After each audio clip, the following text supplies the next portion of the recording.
В этом году любителей зимних видов спорта порадовал снег в горах. Вооружившись лыжами и сноубордами, десятки туристов отправились обкатывать трассу в Цеи.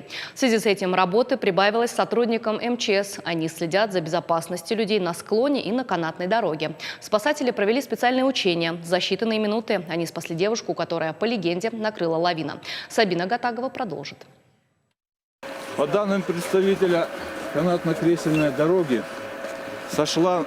на горнолыжном склоне сошла лавина.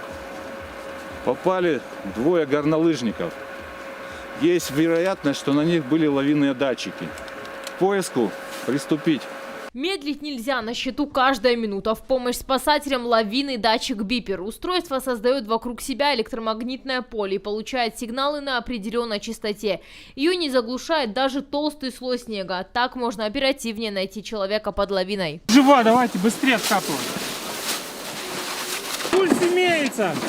А здесь, по легенде, из-за короткого замыкания вышла из строя электроподстанция. Девушка оказалась заблокирована на канатной дороге. Сохранять спокойствие в чрезвычайной ситуации человеку всегда непросто. Поэтому спасатели должны оказать и психологическую помощь. Одновременно со специальным снаряжением эвакуируют потерпевшую.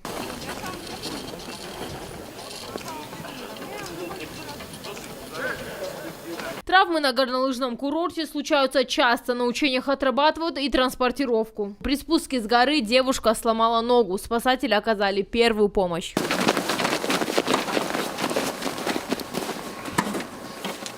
Активный отдых – это в первую очередь безопасность, поэтому такие учения проводят часто. Работа эта очень важна, конечно, потому что, как вы видите, отдыхающих с каждым годом все больше и больше приезжает. И уровень профессионализма катания отдыхающих, он разный. Поэтому спасатели здесь постоянно дежурят. Мы для этого проводим тренировки, чтобы оттачивать навыки, профессионализм и умение спасателей оказывать вовремя помощь. Сотрудники МЧС в Цеи дежурят постоянно, проводят профилактические беседы с туристами о безопасности в горах, чтобы люди уезжали только с положительными эмоциями и обязательно захотели однажды снова вернуться. Сабина Гатагова, Лана Бзыкова. Новости Осетии.